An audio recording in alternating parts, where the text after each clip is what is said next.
어둠의 역사를 우리가 왜 공부해야 되는가? 이제 그 질문을 하고 이제 들어가야 될 것 같아요. 교회의 타락의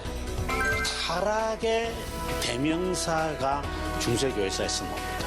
그러면 사람들이 은혜를 어떻게 받느냐? 그냥 형상과 성체. 떡 한 조각 갖고 위에서부터 쫙 이렇게 가지고 내려오고 쫙 보십시오. 그럼 마치 뭐가 이렇게 오는 것 같고 막. 그래서 사람들은 이렇게 말을 해도 그게 그건 줄 알아요.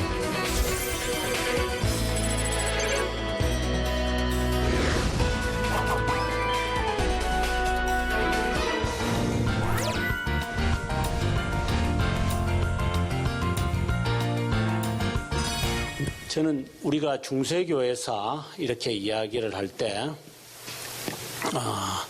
사실상 그 역사를 보는, 역사라는 것은 우리가 관을 갖는 것인데, 그래서 중세교회사를 생각한다면 꼭 기억해야 될 키워드가 있는데, 그게 교황제도라고 하는 겁니다.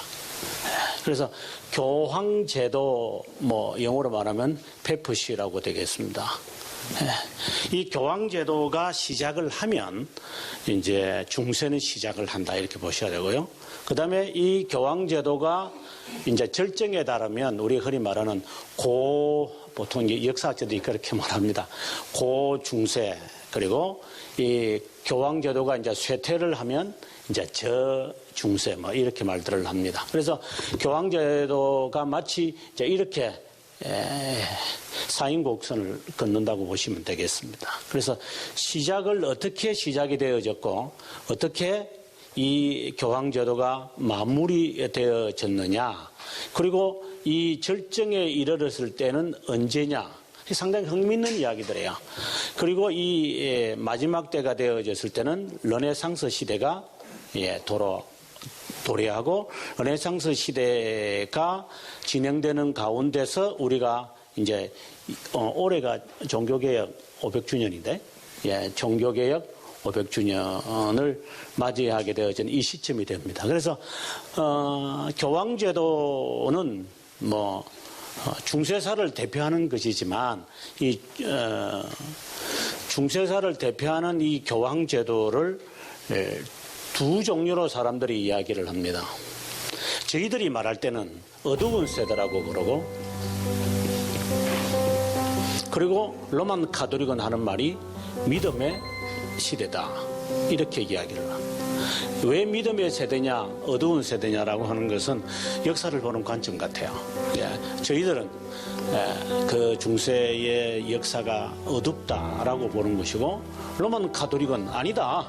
우리가 믿음을 천년 동안 지켜왔다. 그래서 믿음의 세대라고 하는데 그것은 자기들의 주장일 뿐 이 중세 역사는 한마디로 어두운 세대라고 저는 이렇게 봅니다.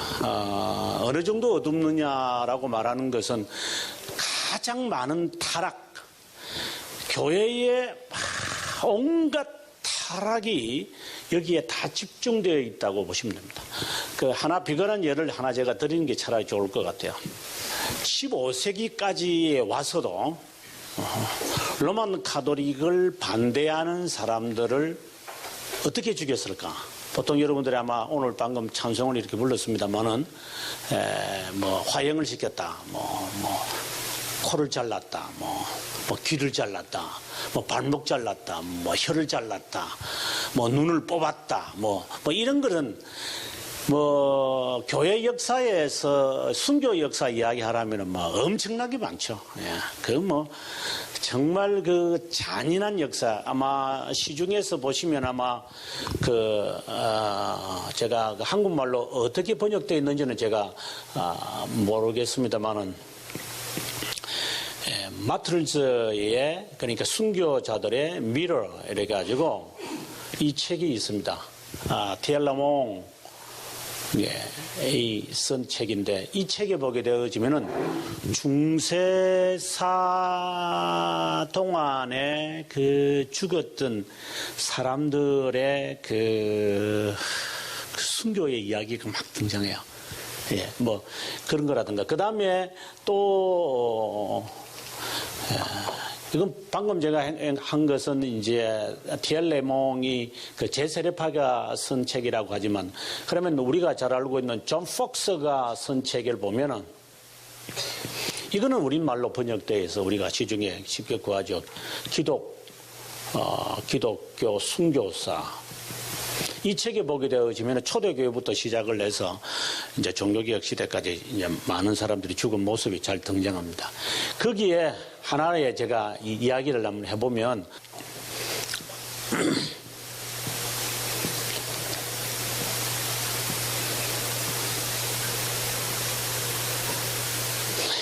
제가 그림을 제가 강의할 때마다 하도 그려가지고, 네. 사람을 이렇게 거꾸로 매달았다고 보시면 좋겠습니다.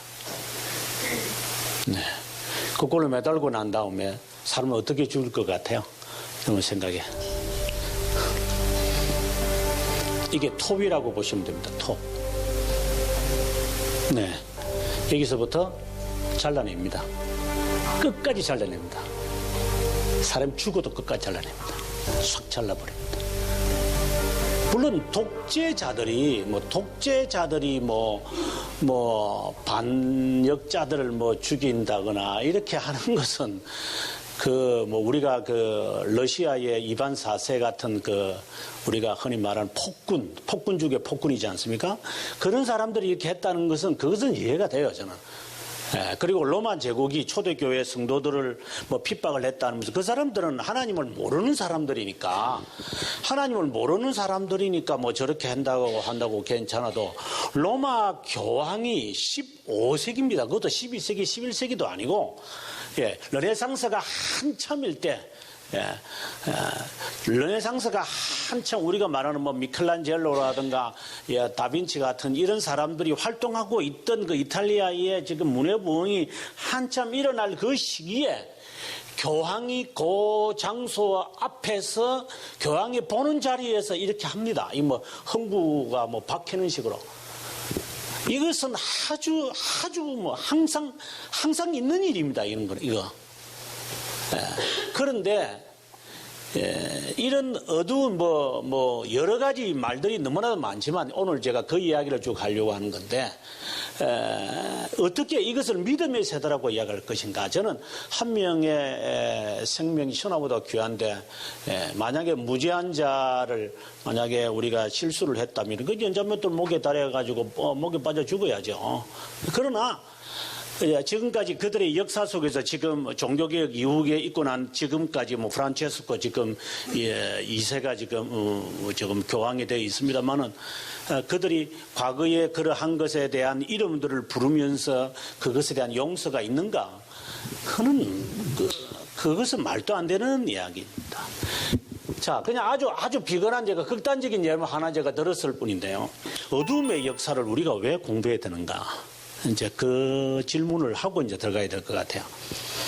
왜 그런가 하면, 우리가 신학교에서 어두운 중세사를 배워야 할 이유는 교회의 타락의 대명사가 중세교회사에서 나옵니다. 교회가 어떻게 타락을 할까? 지금 보통 사람들이 한국교회에 대해서 여러 가지 반성을 하고 있습니다만은, 한국교회를 한번 조명해 보면서 어떻게 하면은 교회가 타락하게 될까? 그리고 난 다음에 이 교회가 어떻게 되어져서 끝나게 되어지는가라고 하는 점을 우리가 배울 수 있다면, 그래서 우리가 한국교회에 대한 답을 찾아낸다면 저는 중세교회사를 배우는 가장 큰 교훈이라고 저는 보는 거죠. 자, 그러면 중세교회사의 가장 키워드는 제가 교황제도라고 했습니다. 그래서 교황이라는 말은 그럼 그전에는 없었다는 말이겠죠. 당연하지요. 그전에는 없었죠. 당연히 없었습니다. 교황제도가 로만 카톨릭 교황제도 좋습니다. 이 교황제도가 세워지려면 항상 세 가지가 세워져야 됩니다. 그 중에 하나가 바로 수도원 운동입니다. 수도원 운동이 로마 가톨릭을 단단하게 세웁니다. 어떻게 본다면 제야 세력이라고 보시면 좋습니다. 제야 세력. 그 다음에 또 하나는 십자군 운동입니다. 이것은 오른팔입니다. 저는 이것을 왼팔이라고 그러고 이거는 오른팔이라고 봅니다. 그래서 무력이죠. 국가를 등에 업습니다. 교회가 국가를 탄다, 국가의 힘을 빌린다. 이렇게 되면은 이제 이것은 이제 교회가 이제 갈 때까지 가는 거죠. 그것처럼 국가를 등에 업거나 국가를 지배하는 그 힘이 교황제도에 있기 때문에 이 막강한 세력인 거죠. 이제 그래 되면 교회는 타락하는 거예요. 이걸 가리켜서 우리는 정교 유착이라 그래요. 정경 유착을 해도 이 국가는 타락하는데 정교 유착을 하면 교회는 타락하는 거죠. 그것을 오늘 제가 이제 앞부분에서 잘 설명하게 될 겁니다. 그다음에 세 번째 기둥이 있는데 그 스콜라주의라고 하는 것입니다. 이 스콜라주의라고 하는 것은 이론입니다. 이론, 철학이죠. 중세 철학이라면은 스콜라주의라고 하는 겁니다. 그래서 스콜라주의에 대해서 맛을 오늘 제가 조금 보려고 합니다. 이들이 이 세 기둥이 이제 로마 교황 제도를 든든하게 받칩니다. 이 가운데 하나라도 이제 삐끗하게 되어지면 우리가 삼각대가 이렇게 하나가 하면 이렇게 넘어지는 것처럼 이제 교황 제도는 이제 하나씩 이것이 삐끗하게 되어지면서 교황 제도는 끝나고 이제 어느 시대로 가냐면 이제 우리가 말하는 종교개혁 시대로 이제 넘어가겠죠. 자, 그러면 어떻게 교황제도가 시작하느냐? 요 이야기를 우리가 한번 살펴보도록 하겠습니다. 먼저 우리가 교황제도의 시작을 처음에 보면 거짓 주장이 있습니다. 저는 로마 가톨릭의 시작은 처음부터 끝까지가 거짓말이라고 저는 봅니다. 그들은 1000년 동안 뭐라고 말했냐면은 우리가 여기 있는 마태복음에 있는 말씀처럼 너는 베드로라 내가 이 반석 위에 내 교회를 세우겠다 라고 하는 이 말씀 마태복음 16장 17절에 있는 이 말씀을 가지고 그들은 여러분 아마 그 체코에서 화형을 당해 죽었던 야누스라는 사람을 아실 거예요. 보통 이제 보헤미아, 과거에는 보헤미아인데요. 그 야누스도 결국은 이것 때문에 화형을 당해 죽습니다. 그들은 반석 위에 교회를 세우겠다라고 말할 때 이 반석을 그들은 바로 게바라고 보았고 바로 게바가 누구냐 하면 바로 베드로다. 이렇게 그들은 이제 연결시켜서 베드로 위에 교회를 세웠다. 예수님께서 그렇게 말씀하신 것이다. 라고 하는 것을 이들은 1000년 동안 해먹었습니다.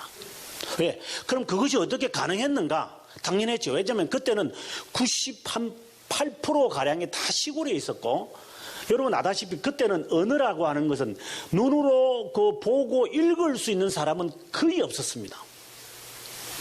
그리고 설교도 어떻게 했습니까? 자국을 하는 게 없었거든요. 여러분 아다시피 그 독일 말로 이제 그 루터가 1523년에 이제 성경을 번역을 할 때 9월의 성경이라고 번역할 때 그 전에 독일어를 사람들이 접하지 못합니다. 그러면 설교는 어떻게 했느냐? 1000년 동안 라틴어로 했죠. 그러면 사람들은 뭘 알아듣는 거예요? 정말. 그러면 사람들이 은혜를 어떻게 받느냐? 그냥 형상과 성체. 성도들에게 어떠한 화상 이런 것들이 그 스테인드 글라스가 우리가 보면 알지만 이렇게 장음하고 음악 우리가 말하는 파이프 오르간 같은 이런 것들을 쫙 하면 사람들이 주님이 임하는 것 같고 뭐 떡 한 조각 갖고 위에서부터 쫙 이렇게 가지고 내려오고 쫙 보십시오. 그럼 마치 뭐가 이렇게 오는 것 같고 막 그냥 하얀 옷을 입고 딱 등장을 하면 그렇지 않습니까? 그래서 사람들은 이렇게 말을 해도 그게 그건 줄 알아요. 왜? 뭐 구구시대에서 누가 뭐 알려주는 사람도 없고 시골에서 정신없이 농토를 일구는 데만 관심밖에 없고 빨리 세금 내야 되고 전쟁이 일어나면 전쟁하는데 뛰어가서 죽어버리고 이런 항상 죽음 그리고 항상 이 사람들은 병이거든요. 이런 우리가 아는 경우에 뭐 지금처럼 이런 우리 어릴 때도 그렇지 않습니까?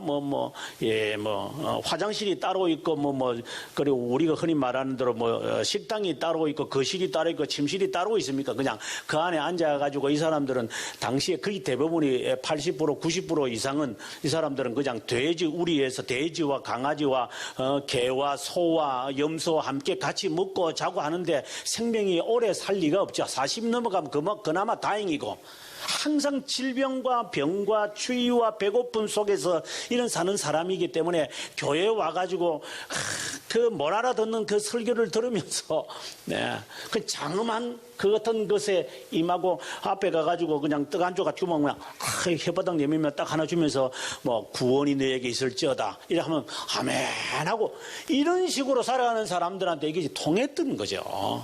그래서 성경이라는 것은 루터도 나중에 그런 말을 하지만 루터가 본래는 신학 박사를 이제 받기는 받습니다만은 1515년에 받는데 그가 말할 때 1515년까지도 그가 성경을 본 적이 없습니다.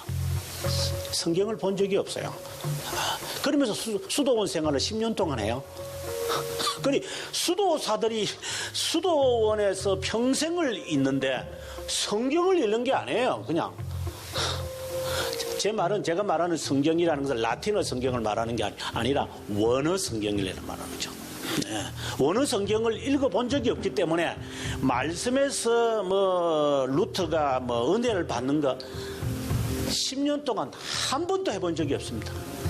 자, 이런 시대라고 생각을 하시면 아마 이런 것이 이해가 될 것이라고 생각이 들죠. 그렇게 말하면 아멘, 할렐루야, 예, 알겠습니다. 이런 식으로 살아가는 건데. 그런데 이것이 이제 거짓말이라는 거죠. 반석이라는 것은 우리 책에 한번 볼까요? 반석이라고 하는 이 단어는 물론 개바라고 하는 단어는 많지만 이 단어는 3인칭 단수다. 개바라고 하는 것은 2인칭 단수다. 벌써 다르잖아요. 이것은 여성이고 이것은 남성이에요. 남성 단수하고 어떻게 여성 단수하고 같이 이렇게 돼요? 만약에 그때 그 분들이 중세시대 때 분들이 이것이 이제 그리스어로 되어 있으니까 그리스어의 이런 인칭을 안다면 이거 아니잖아 이거 이렇게 하겠지만 그 사람들은 그 그리스어를 모르니까요. 라틴어도 모르는 사람들이 그냥 그건 줄 알아요. 그냥 교회 세운 줄 알아요. 최근에 가도 보면은 아시다시피 투린의 숲이라는 거 아십니까? 예수님 그림이 천조각에 비춰졌다고. 그게 12세기에 만들어진 천조각 이렇게 천조각 하나 딱 떼가지고 이렇게 분석을 해보면 12세기 천조각입니다. 아니 12세기 천조각을 예수님께서 무슨 1200년 전에 갖고 와가지고 비춰놓고 이제 그 다음에 등장을 했는가요?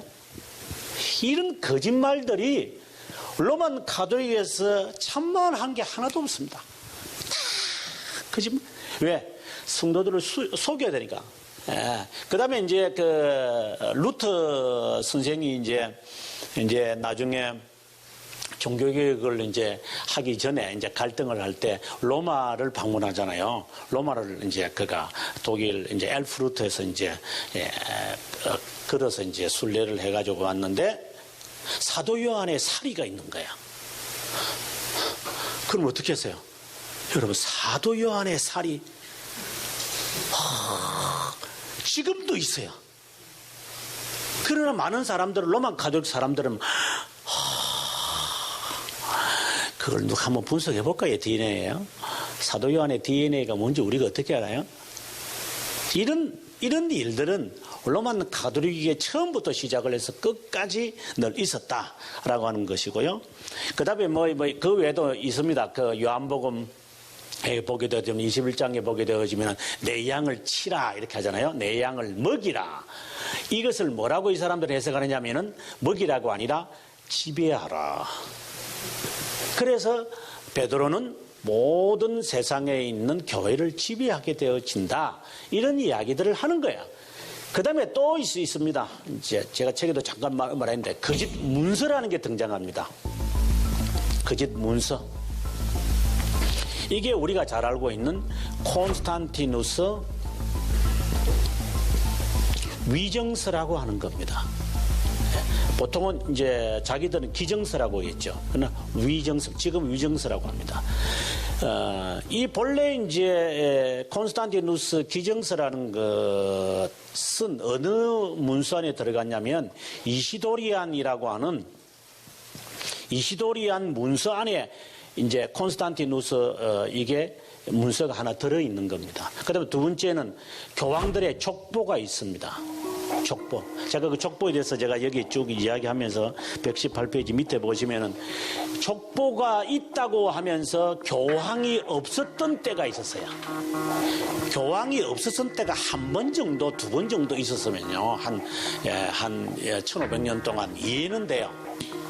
지금 제가 다 조사를 해서 해놨습니다.